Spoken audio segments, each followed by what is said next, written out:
Left versus right, us versus them. While we pay to keep our politicians fighting, how do we, the people, rise up and solve the great challenges of our time? We do it by embracing freedom and liberty. There may be no such thing as a free lunch, but this hour is as close as it gets. Welcome to A Free Solution. All right, welcome to A Free Solution. I'm Kevin Wilson, your host for today. Thank you so much for joining us. Appreciate you being here. We're live on WYSL, so you can give us a call if you want to participate in the conversation. 585-346-3000. That's 585-346-3000. But shout out down the line to our friends listening over at WACK out in Newark and WENY, the Patriot down in the southern tier. Appreciate you listening as well. And our friends listening online, A Free Solution, the Facebook page, A Free Solution, the YouTube channel. And if you're listening on the Kevin Wilson pages, glad you guys are here too. Leave your comments there if you want to participate in the conversation. Today we're going to talk about the Johnson & Johnson vaccine situation. And I know Larry talked about that for the first half of his show yesterday. It's great stuff. Agree with almost everything he said. But I think we can look at a bigger point here. And the bigger point about this whole Johnson & Johnson situation is that government is really bad at evaluating risk and evaluating the trade-offs that come with giving people choices. What the government does consistently, and they've done it throughout the COVID-19 pandemic, and they do this all the time, not just in the pandemic, but other times too, is they consistently worry more about the bad PR of something going wrong from inaction or from allowing people choice than they are about the consequences of the government restricting our freedom. We see this in the Johnson & Johnson situation. We see it with lockdowns. We see it with the FDA doing other things, too, to restrict our right to be able to try different medical interventions. So let's talk about what's going on with the Johnson & Johnson thing. We'll just cover that really quick. So there are really there are really three vaccines that are available in the United States, right? There is Pfizer, Moderna, Johnson & Johnson is sort of unavailable now. And then AstraZeneca, people mention that as a fourth vaccine, that's not really available. It still hasn't been approved by the FDA. There are something like 30 million doses sitting ready to go in a warehouse that can't be used because the FDA has not approved it yet. And the issues with the AstraZeneca vaccine are kind of similar to why the Johnson & Johnson vaccine is being held up right now. Those two use, and hopefully I'm pronouncing it right, an adenovirus. Basically, they use a virus to go and trigger an immune response by producing, harmless proteins that look like the COVID virus. The Pfizer and Moderna use mRNA, so basically they kind of skip the messenger system of a virus and just give the instructions directly to your cell. Those instructions make little proteins that look like they're dangerous and look similar to COVID proteins.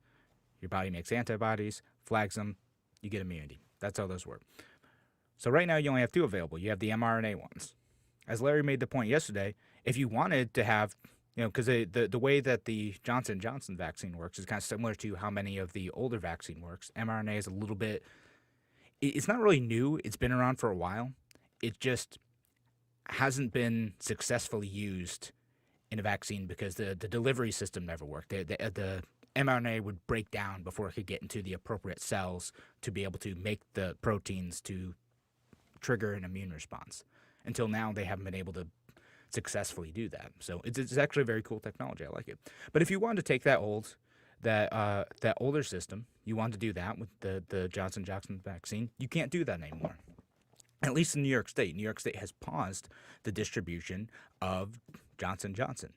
And the way we've done these vaccines, we don't really have a market in place. The state, and by the state I mean both the New York State government and the federal government, felt that it was too important for the market to be able to handle the distribution and manufacture of vaccines, so they have micromanaged this process. So That's why we have central planning in this. So if New York State decides one county needs it over another, or that one vaccine is no longer good enough, you're out of luck because the state controls this entire process. You can't just go and look at a new competitor and access a vaccine. So in the Johnson & Johnson vaccine situation, the FDA said that they are advising states to shut down distribution of the vaccine because there were 6 cases where there was a blood clot. Of those 6 cases, they were all women. 1 died. And that's terrible. I'm not going to diminish the death of these folks, but it's also 6 cases out of 6.8 million doses. Literally a 1 in a million chance that this could have caused a blood clot. And even that isn't necessarily the case. Until the investigation's complete, it's not even known for sure that the blood clots in these women were caused by a reaction to the Johnson & Johnson vaccine. Blood clots can be caused by any number of other things. In particular, what people might be looking at is this happened in young women. I think the ages were 18 to 48.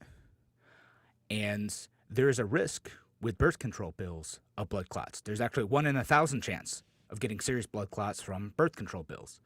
Now, if there's a chance that if you are taking certain types of birth control pills that put you at higher risk for blood clot, you have other health conditions for a blood clot, and then the Johnson & Johnson vaccine increases the risk of that, women should know that and evaluate their risk accordingly. So far, with the Johnson & Johnson vaccine, there haven't been any men who have reported that. Well, they might have reported it in the VAERS system, but we don't know what the thing when you look at the VAERS data, the VAERS data, those are all reports. They all need to be investigated. So that's a vaccine injury report system. We don't know for sure that every one of those reports means that the vaccine caused that medical condition to happen. So listeners, when people are talking to you about this stuff, I'm just going to give you the context, and I'm going to give you the risk evaluation side of this afterwards. But when we're talking about this stuff, we're talking about literally a 1 in a million chance. And to tell you how that compares to other stats, your chances of being struck by lightning in any given year is higher than the risk of getting a blood clot for the Johnson & Johnson vaccine. So it's actually 1 in 1.13 million chance. Your chances of getting struck by lightning is 1.22. So the slightly higher chance of getting a blood clot than being struck by lightning, but not that far off. Not that far off. It's comparable to being struck by lightning. So your chances of something happening are pretty low. And again, it's not to say that this couldn't happen, but we don't know for sure that it did happen. So when the government sees something like this, the government thinks, well, we've got to act. We don't want to look like we're being flat-footed, and whenever the government does something, they want to overreact. They would rather err on the side of caution. I think the exact word from the FDA was, out of an abundance of caution, we have paused the vaccine.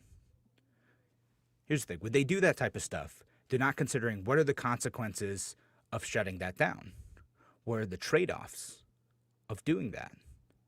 Because when you look at other medical studies related to COVID-19, the chances of you getting a blood clot if you catch COVID is closer to 1 in 5, is way, way, way, way, way higher that you get a blood clot when you catch COVID than by taking the Johnson & Johnson vaccine. So I'm not saying that everyone should be forced to take any sort of vaccine. I am against mandatory vaccines. What I'm saying is there's infringement on our medical freedom as Americans to not have access to this, to not just tell people, hey, there might be an increased risk for some women in this category. So maybe if you still want a vaccine and you're a woman who meets these criteria, we have seen this data, you can decide if that's worth the risk to you. It's still a 1 in a million chance, and if that's too high for you, either don't take the vaccine or take another one. Okay, do your thing.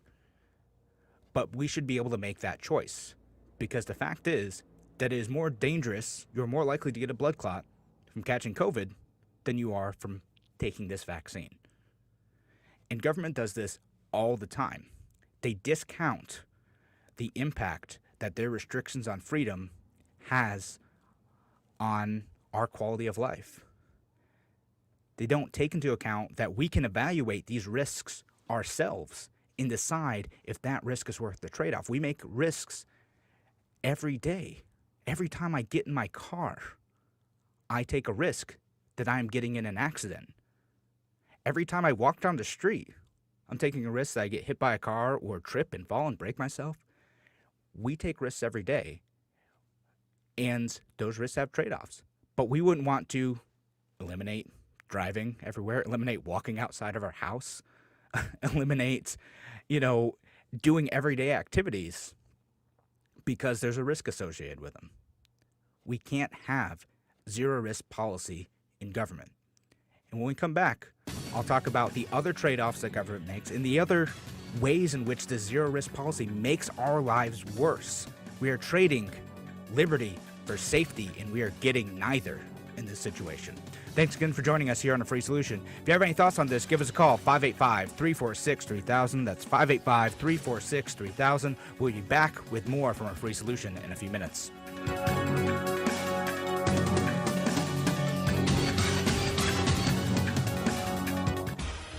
Your business relies on computers and technology to operate. Slow, unreliable networks and servers can cause unplanned downtime and affect your bottom line. The experts at Simple Tech Innovations are here to help. Their preventative maintenance program ensures that your computers and network are kept up to date and monitored for any issues, keeping your business running smoothly. They also help clients achieve HIPAA, PCI, and New York State cybersecurity compliance to keep your network safe and secure. Whatever your business IT needs are, Simple Tech Innovations should be your first call. They've won the Best in Rochester 8 years in a row and have an A+ Better Business Bureau rating. Call them today for a free consultation at 585-200-3182. That's 585-200-3182. Simple Tech Innovations.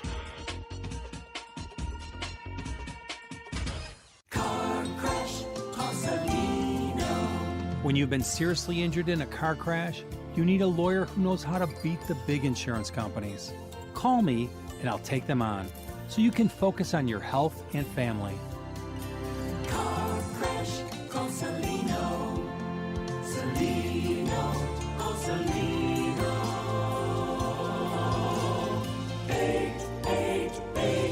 888-2020. Main Street, Rochester. A message from the National Police Association. It used to be that any able-bodied person would offer to assist a police officer in danger. Now, passers-by are more likely to take a video. There's a better use for your phone when an officer's in trouble. Call 911. Tell the operator where you are and what you see. Then, start your video to provide evidence later. To learn more about how you can assist law enforcement, visit nationalpolice.org. That's nationalpolice.org. Why do businesses choose to move their website from Wix and Squarespace to Simple Tech Innovations? Maybe it's their excellent customer service or attention to detail. Maybe it's their ability to give a truly customized solution. Or perhaps they just like the fact that Simple Tech is a local small business that builds great relationships with its clients. Whatever the reason may be, you can rest assured knowing that the local team at Simple Tech has your best interest in mind when building or updating your website. They're hands-on and love helping customers achieve their goals. But don't take my word for it. They've won the Best in Rochester 8 years in a row and have an A+ Better Business Bureau rating. If your website doesn't match your dreams or isn't achieving your goals, give the professionals at Simple Tech Innovations a call today for a consultation at 585-200-3182. That's 585-200-3182. Simple Tech Innovations. A Free Solution. Welcome back to A Free Solution. I'm Kevin Wilson, your host today. Thank you so much for joining us. Appreciate you being here. We're talking about how government evaluates risk and how we can evaluate risk in our lives. And eventually I might do a whole show on reading statistics, which I know it sounds boring, but our government and lots of folks in politics act more on anecdotal stories than what the evidence actually shows. We see it in economics. We see it around vaccines. We see it around policing. There's so many issues in which statistics don't necessarily inform our policy decisions, much less our policy discussions.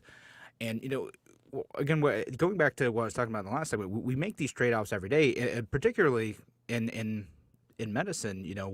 When we decide what we want to put into our body, sometimes there's a trade-off to that. And just listen to like any pharmaceutical commercial, when they start listing off the side effects, and they're like, well, severe side effects might include, diarrhea, upset stomach, and risk of death.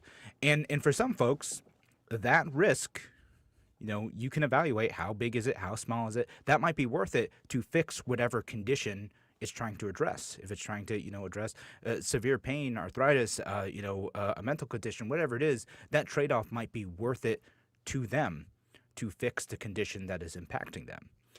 And what I'm saying is that the government should allow us to make that same risk evaluation with the Johnson & Johnson vaccine. Because if the risk truly is a 1 in a million risk, for some people, that's worth it. That's fine. For other folks, maybe it's not worth it. They say, well, I'm not in a high-risk category. I'll just wait. That's what Larry talked about yesterday. No, you might just wait. It's fine. He won. Johnson & Johnson won. And I get a lot of folks I talked to did want that one because, well, it's only one shot, and it uses something that's based off of, technology that's been around for a bit longer. So they're more comfortable with that. Great. It's your choice. You should be able to evaluate that risk and decide for yourself if that's what you want to do. Same with the AstraZeneca vaccine. If there have been a couple hundred reported cases of that happening, and you can decide if you are in a category where some of these blood clot cases seem to be appearing, and it's usually it's younger women where it seems to be happening, then maybe if you're a young woman, it's not worth the risk to you. It's still very small out of millions of vaccines distributed, but if that's too much, you should have that choice. It's your option. But what we're seeing going on in Europe is because their regulatory agencies are so cautious, both with the AstraZeneca vaccine and with the Johnson & Johnson vaccine, which was supposed to be distributed in Europe but now is on hold. What they're seeing is a resurgence in COVID cases. They are getting the situation under control far more slowly than the United States, and having to have, well, they don't need to have, but they are choosing to have lockdowns for longer because they're not able to get vaccine distribution in their countries. And part of the reason why is because of overcautious regulators. And I said politicians would rather, err on the side of avoiding bad PR, because there are some noisy folks who are going to be like, well, why didn't the government do something about this? Why didn't they do anything? Why didn't the government stop this? Even though this is, again, 6 out of 6.8 million doses. It's a very small number. And I know there might be more. There's going to be more investigations. But in my mind, we should have liberty. We are making a bad trade-off between liberty and safety. Because, and as some of the comments here are pointing out, there's Jarek points out the risk of severe disease and death goes up 75% with COVID patients that develop a blood clot. Yeah, that's, and if I remember, I'll link to a study that shows like what that blood clot data is. And yeah, you have a much higher risk of death, if you get COVID, and especially if you get a blood clot with COVID. It's a very serious condition. And yeah, again, to me, that's a higher risk activity. So if it's worth the trade-off to you, then great. And Brian says, it's not the job of government to determine what level of risk an individual is allowed to take. This applies to every aspect of life, whether it's medical or vice. Yeah, same thing. I would say the same thing with vices too. If you want to smoke marijuana, there's certain trade-offs there. You might use it as a therapeutic, or you might use it because you want to use it recreationally. There are certainly side effects to that, but as long as it's worth the risk to you, you should be able to do that. As long as you're not putting other people in danger, then things are a little bit different. But if it's just you should be able to do that. You should be able to make that decision on your own. It's not the government's job to do that. And I mentioned in the first segment too, the Johnson & Johnson vaccine isn't the only case where we've done that. Now, we see this with school closures, in lockdowns in general, particularly in New York State, because you'll see these government officials who are now making the argument, it wasn't, in the beginning, it was flatten the curve. Let's make sure we don't overwhelm the hospitals by having too many people get too sick too quick. And I kind of got that.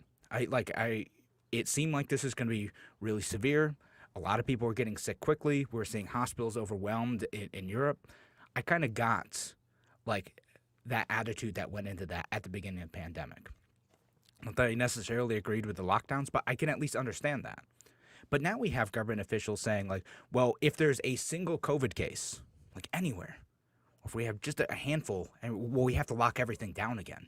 We have to shut down the economy. Not considering the fact that shutting down the economy, shutting down schools, has all sorts of other negative externalities too. It destroys people's livelihoods. It destroys people's mental health. It increases... There seems to be more, although there actually were lower suicides in 2020. I was surprised. But there were more deaths of despair, people who died from alcoholism and drug use. So knowing that, there is a trade-off. Getting zero COVID deaths, making sure that there are zero COVID cases is not worth it. You have to make a trade-off for that risk. It's not always worth it to have a 100% lockdown, to have 100% safety, because doing so creates other negative consequences. Same with shutting down schools. It is not optimal to shut down schools if there's a risk of a single kid getting COVID, because most kids are going to be fine. The vast majority of children who catch COVID don't even have symptoms. They're going to be okay. It is good for kids to be able to go in and interact and be in person and learn in a school setting, whether that's public school, private school, charter school, whatever. But kids should be able to go back to school. And it is a poor evaluation of risk to say that they shouldn't until we can guarantee no COVID deaths. And we see the same thing, too, with I'm sure we will start to see the same thing, too, with masking, too. Because we're already seeing it where you have, Dr. Fauci and others being like, well, we're going to have to wear masks forever until we totally eliminate COVID. Well, that's ridiculous. If we have 80% of the population who's vaccinated, and between the three main vaccines, they, have 90% chance of not catching COVID or not catching severe COVID, it is ridiculous to keep wearing masks forever. Why would we do that? It doesn't make any sense. It's not a good trade-off. Or to continue restricting things like high school graduations this year. You have an outdoor ceremony. The schools are asking people to wear masks, but you can still only have a fraction of people there. That's not a good trade-off. People want to participate in these moments, these huge, milestones in their life, and be able to celebrate those. It is very low risk. Why is government mandating the trade-off that you can't do a full ceremony? Or even it's going to be interesting because they just yesterday. And folks watching online, you can see my Bills hat. Bills fan, and would love to go to a Bills game, in the future. And I said this last season. They are going to allow 70,000 fans, but now you're going to have to be vaccinated to go in. Okay, come November, right? Is that still going to make sense? Are they're probably still going to have masking there? It's an outdoor event. If you got plenty of space, you probably should get vaccinated. I'm pro-vaccine. You should get vaccinated. But I think it's a bad evaluation of risk, too, to say that everyone needs to be vaccinated to show up. And that we have this trade-off with our civil liberties where we have to reveal our medical information through vaccine passports to be able to participate in a normal activity. We should not have to wait for the government's permission to go back to normal life. And the government is not justified in saying, well, if it saves a single life, that's what government likes to say. They say this about gun control, too. If it saves a single life, then we are justified in restricting your liberty. Absolute nonsense. We need the freedom to be able to manage our own lives, evaluate risks, and just live the life that we want to live without government stomping on our neck. All right, thanks again for joining us here on A Free Solution. We'll be back in a few minutes. If you want to participate in the conversation, though, give us a call, 585-346-3000. That's 585-346-3000. Back in a few.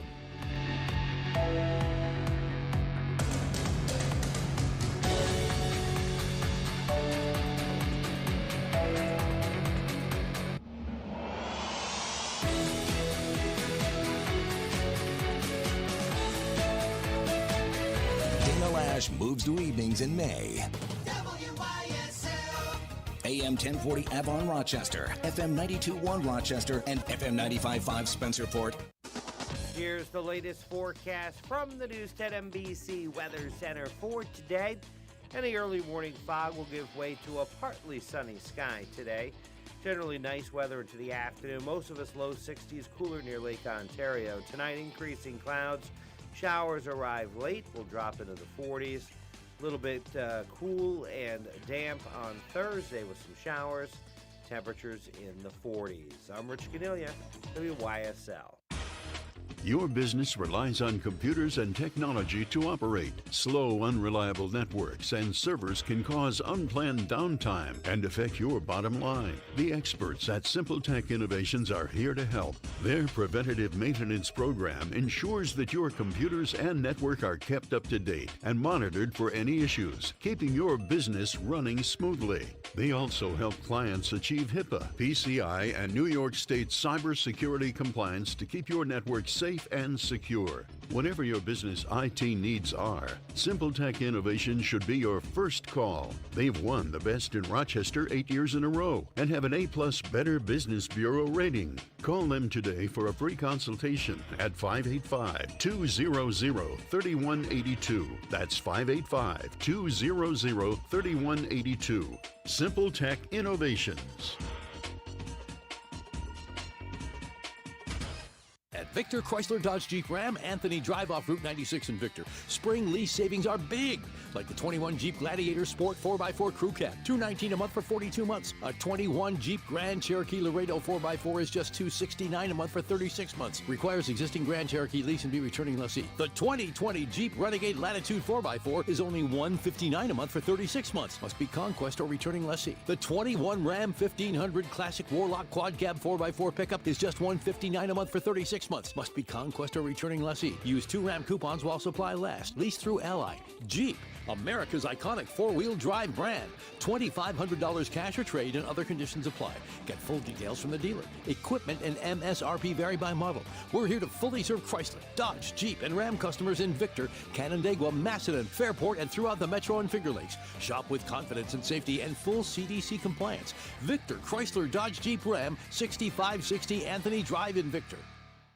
Forget the fluff and silly stuff. Get the facts right now. Only on News 1040 AM. Your family is growing, and it's time for a new home. Why buy a used house with someone else's style when you can afford a new Faber home built to suit your taste and your needs? Start fresh, build new with Faber. Faber Homes can customize your home to meet your wishes and dreams. Faber Homes is now building in 6 locations. Visit the Faber Homes website at faberhomes.com and find the plan of your dreams or a quick deliver home.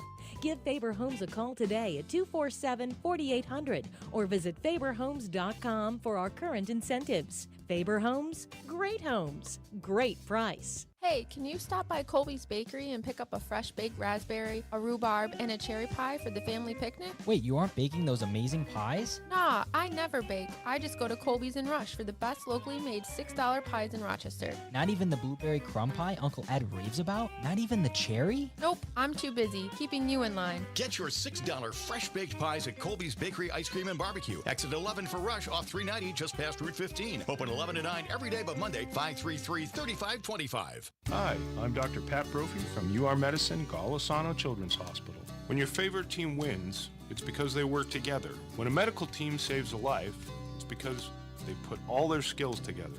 That's why Golisano Children's Hospital is so dedicated to creating a healthy community. It will give kids in the region access to advanced care, help us do groundbreaking research, and provide top-notch training to the next generation of pediatricians. You can help us do this, so please give to Golisano Children's Hospital. With disastrous changes in Washington, a mass media that's captive of government, and increasing censorship of the news and social media, it's important to preserve freedom of speech and truth, whether it's related to COVID, voting fraud, or the Great Reset. Please use the WISL stations to advertise and grow your business, professional practice, or organization. Help us continue to entertain and inform you, and stand up to authoritarianism, lies, and bullying. And thanks in advance for your support from the WISL stations, the voice of liberty. Call 346-3000 3000. Flower City Collision in Henrietta is a local business, woman-owned, family-operated, locally grown. Flower City Collision is a certified Carco facility specializing in insurance repair. Get it done right. Visit flowercitycollision.com. A free solution. All right, welcome back to A Free Solution. I'm Kevin Wilson, your host for today. Thank you so much for joining us. Again, we're live here on WYSL, so you can give us a call if you want to participate in the conversation. 585-346-3000. That's 585-346-3000. Shout out down the line to our friends listening over at WACK out in Newark and WENY The Patriot down in the southern tier, and our friends listening online, getting lots of great comments there. Thank you guys for participating in the discussion.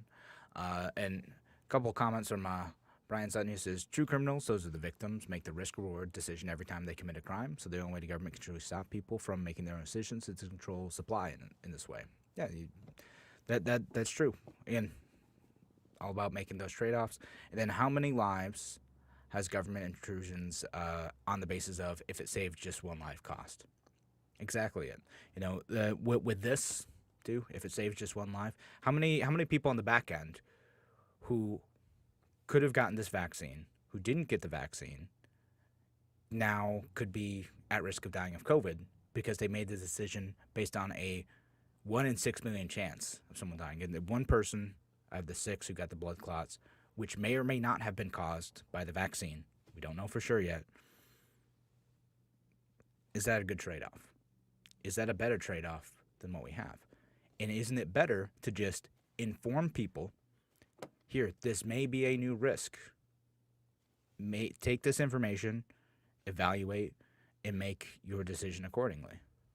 No, instead we have the government taking that choice away. They think they're smarter than us. They think they can make that choice better than us. And all these smug, government officials making the argument that like economists and psychologists and other folks should butt out of this conversation. You don't know what you're talking about. Economists think about trade-offs all the time because everything has a certain type of cost. Same thing with this. And same thing with other government policies. The lockdown policies, some of the masking policies, some of the gun control policies too. If it saves just one life. Well, if we take away these guns, if it saves just one life. But what about the other end of this? The people who can no longer defend themselves, people who live in dangerous neighborhoods, domestic abuse victims, and others who deserve that right to self-defense too. If it saved just one life, costs a lot of lives. Jericho says, I don't mind the Bills owners and the stadium taking a stance on that, but I sure do not want the state to do it with an Empire Pass. We know that's what that's going to end up going beyond just stadiums and events and may end up restricting the most vulnerable people. Yeah, that's absolutely true. And again, people who can't get the vaccine or don't have a phone and can't prove that they have the vaccine with the Empire Pass. No, it's an infringement on civil liberties. And what I suspect with the Bills situation, it kind of seems like this was some pressure, both coming from the state and from Erie County, to come to this decision, that they should be checking vaccines at the door. And maybe that'll change. Like I'm very curious because I think a lot of folks are not very comfortable with that. And they might be willing to do that now, but particularly when we have high rates of vaccination, when everyone who has a vaccine has gotten it, everyone who wants a vaccine can get it, then why check vaccine passes at the door? No, that's ridiculous. I mean, they're a private venue. They can do their thing, right, if they feel that's what they need. But I suspect in this case, it's a lot of pressure from Erie County and the state of New York to do this type of stuff. And I never talked – there's a small controversy last week, too, where the Bills quarterback Josh Allen said something like – they asked him about the vaccine, and he's like, I don't really know. I haven't done research on it. Make your own decision, right? And for some reason, that turned into a stupid culture war thing. And, man, this, to me, it's just, like, so indicative of, like – the toxic political moment that we live in right now, where he said a totally benign thing on vaccines. He's just like, he's a young guy. He's not at high risk. Maybe he should consider it, seeing what happened to his other, counterpart in the NFC and AFC East, Cam Newton, when he got COVID, seemed to mess him up really bad. Maybe he should be considering getting the vaccine at that moment. But he's like, I haven't considered it. I don't know much about it. Everyone should be able to make their own choice.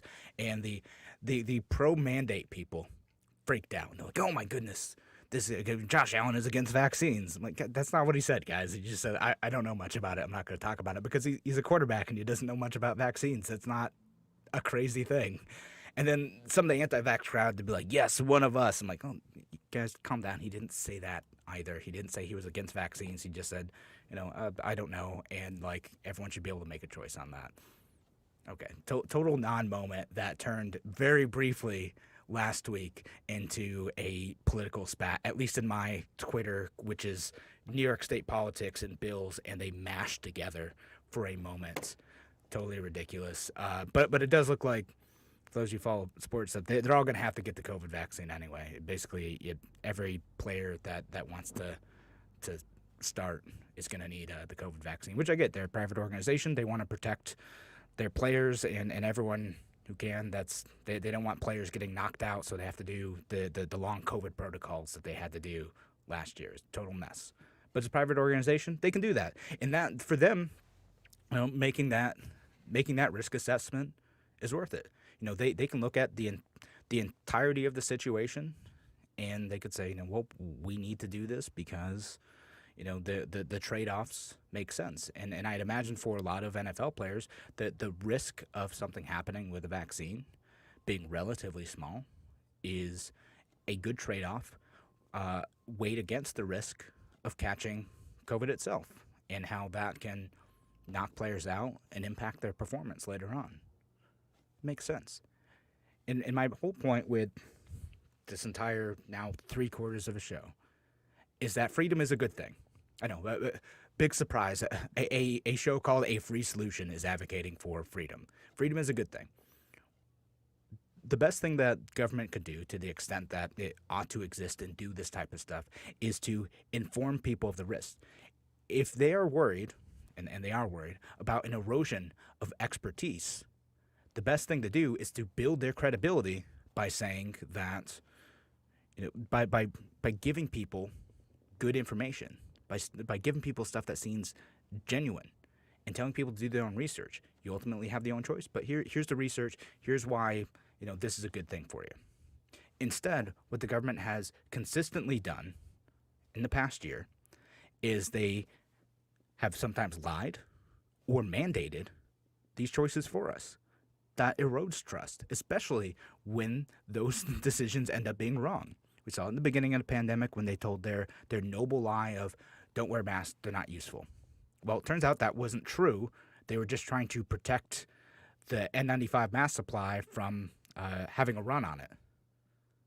But now, when they have to go back and say, oh, just kidding, wear a mask, no, you're caught in the lie. You've eroded the trust already.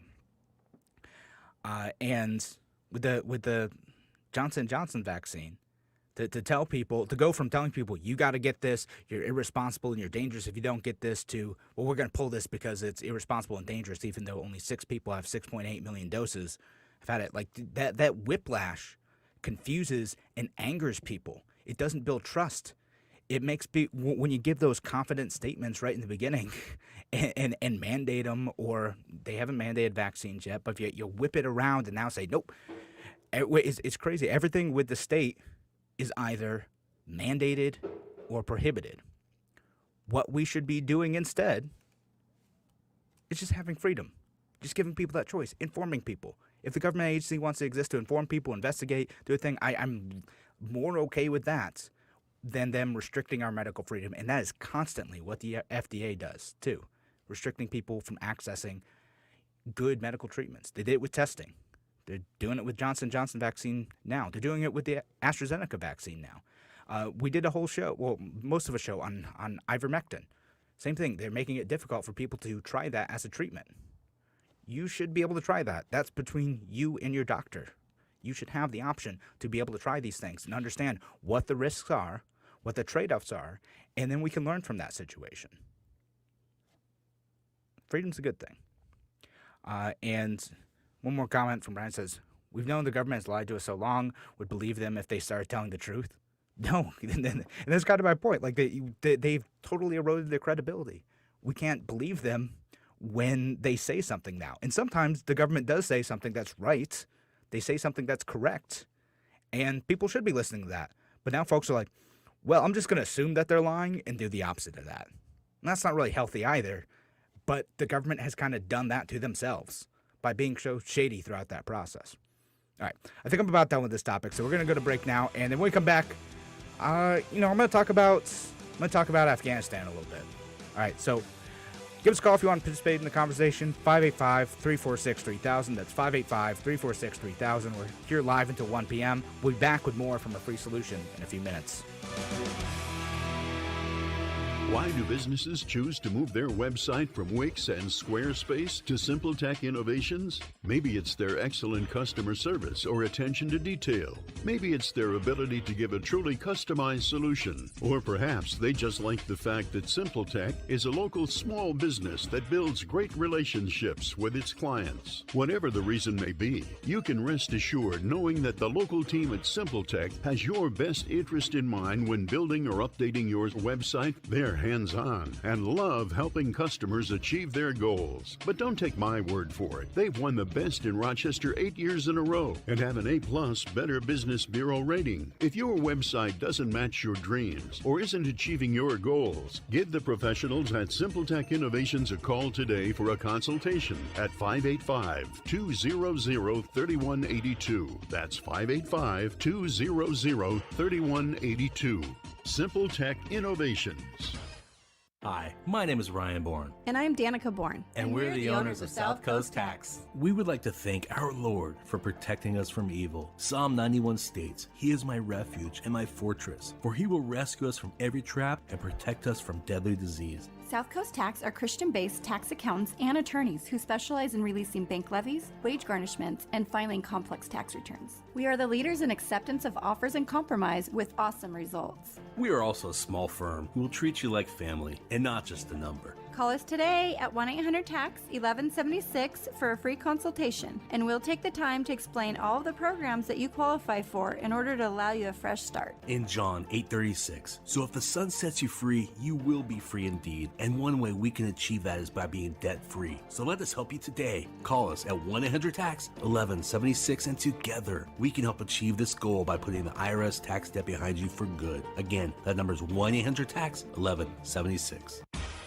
Your business relies on computers and technology to operate. Slow, unreliable networks and servers can cause unplanned downtime and affect your bottom line. The experts at SimpleTech Innovations are here to help. Their preventative maintenance program ensures that your computers and network are kept up to date and monitored for any issues, keeping your business running smoothly. They also help clients achieve HIPAA, PCI, and New York State cybersecurity compliance to keep your network safe and secure. Whatever your business IT needs are, SimpleTech Innovations should be your first call. They've won the best in Rochester 8 years in a row and have an A+ Better Business Bureau rating. Call them today for a free consultation at 585-200-3182. That's 585-200-3182. SimpleTech Innovations.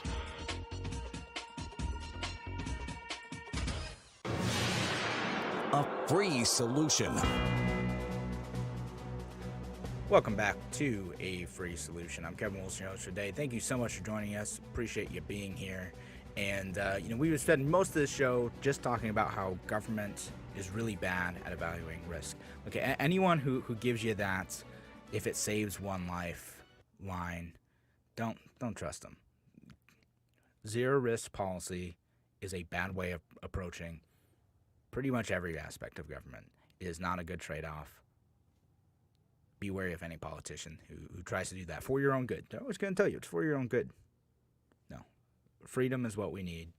If they want to make their case, they want to make an argument for doing one thing or another, they can make that argument. They can convince people. Preserve freedom of choice in that, because we can make our own trade-offs in evaluating the risk of something like a vaccine or other medical interventions. Do that, have informed consent. That's the important thing. And one more comment from Brian says, the government has never read the story of Chicken Little. That's right. The government will panic and, say the sky is falling. And then when it doesn't, well, suddenly their credibility is tarnished. They should be a bit more careful about that. And I know they tried to do that, I think in bad ways with some of the COVID rollout, because Dr. Fauci's out there going on about how, like, well, there's still a chance you can get it, so we don't want to tell people. They've gone so cautious on this. They don't want to tell people it's safe to go out after you're vaccinated, or that there's a pretty good chance that after you have the vaccine, you're unlikely to get infected seriously enough with COVID that you can spread it to other people. But they want to be cautious and not say that information. So they err on the side of, well, you're just going to have to keep locked up, and not, well, here's what the actual risk is, here's what we know, here's what we don't know. And I got that comment on one of my pages the other day, because I was like, oh, yeah, I got the vaccine because it does help, protect against other people. And the truth is there's not a lot of studies on that. It's so just another vaccine aside, is there isn't 100% for sure proof that vaccines prevent the people around you from getting sick, right? Because you could, in theory, still get COVID after the vaccine. It prevents serious illness and makes it less likely that you're going to get sick at all. What do know, and they're trying to figure out, is like, well, how much does that mean that you're less likely to get the people around you sick who are unvaccinated? Hard to study. It's also a very short time period. It's likely, it helps, but you don't know for sure. And Garrett says, do you know if it's the Sabres and Bills requiring vaccinations, or is it top down from government? Garrett, as I was saying in the last segment, I think it's pressure from Erie County and the state of New York, as I understood it. I don't think it was just the Pagulas on their own making this decision. Maybe they did, but it seems like there's pressure from Erie County and the state of New York to do that type of thing, like, well, kind of implying that they couldn't open unless they had done this. And this might have been some compromise position worked out with them. So I suspect there's some pressure from government here. It wasn't just a private decision. All right, anyway, a couple other topics I want to hit on, and I only got a couple minutes left. I did want to talk about the stuff that's going on in Minnesota today. There's the Duante Wright stuff, a 20-year-old who was killed during a traffic stop out in Minnesota, and now we're seeing riots and all sorts of stuff going on in a suburb of Minneapolis called Brooklyn Center. Terrible situation. I'll probably do a whole show on that later, just because there's a lot to cover. The police officer had apparently, thought that she was grabbing her taser and grabbed her gun, and then, fired a negligent shot and killed this young man. And I know there's stuff with him resisting arrest, and yes, riots are bad, but also we need to look at the whole policing situation as a whole. And I was reading just a few minutes ago too, the officer had resigned and may be facing criminal charges for this now, because if you negligently fire your weapon, that's a pretty serious thing, and you kill someone for what ought to be a routine traffic stop. That's not how policing should go, and I would hope that we can all agree on that. But I'll cover that more in a bit. So I want to cover what's a bigger story, but there was the news that came out the other day that U.S. troops are supposed to leave Afghanistan. That the Biden administration is saying they're going to leave by September 11th. That's when they wanted to leave. Now, I saw folks in the Democratic Party being like, yes, thank goodness we have Biden in office, because the Trump administration didn't pull out of Afghanistan, and the Biden administration is making sure that we finally end this war. Thank you, Joe Biden, for ending this war. And at first I was like, oh, cool. Like, if Joe Biden's ending the war, then great. I love that. I'm glad he did that. But then, I started looking into it a bit more, and I remembered, oh, yeah, the Trump administration started this. And that was pretty harsh against the Trump administration. They should have ended this war years ago. Donald Trump kind of ran on a platform of America First. He promised to end, these wasteful foreign wars that don't serve American interests anymore, if they ever did at all. And I'm not convinced they did. Been 20 years. He had already tried to pull the troops out. In fact, he wanted to do so in January, and he was kind of overridden by Congress and the Pentagon. Wasn't able to pull them out as quickly as possible. You know, and back then I was like, oh, better late than never. That's great. Now the Biden administration, they're pulling them out September 11th. But wait. There was already a withdrawal date set. The American government had negotiated with the Taliban to withdraw troops from Afghanistan on May 1st.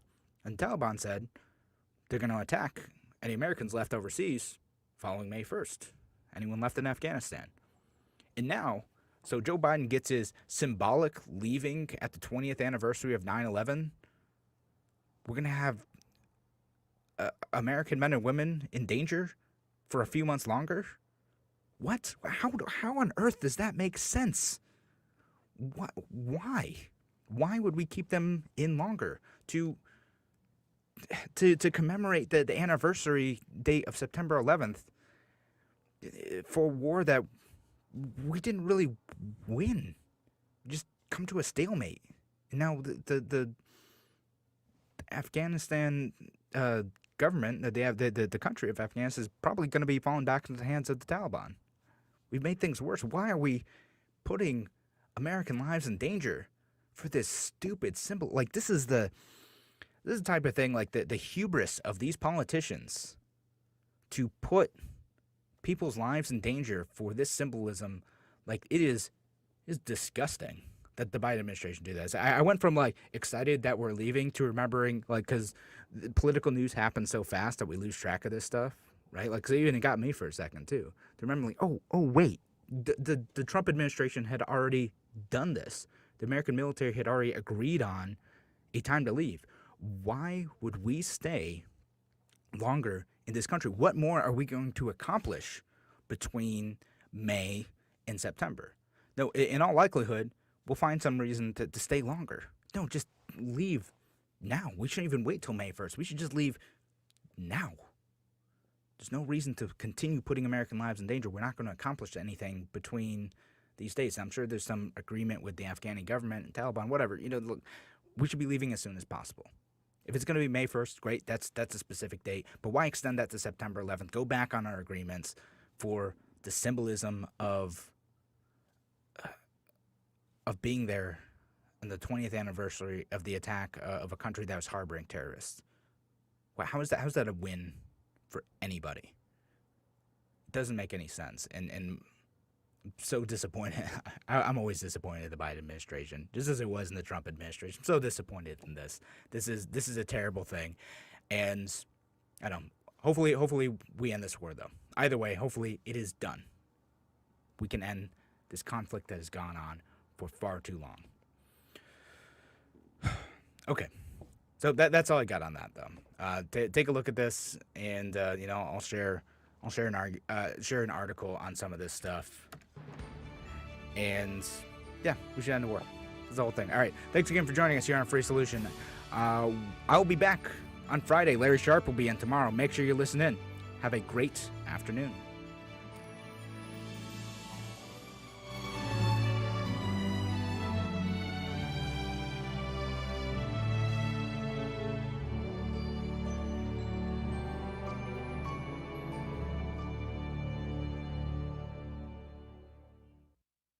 Spring's the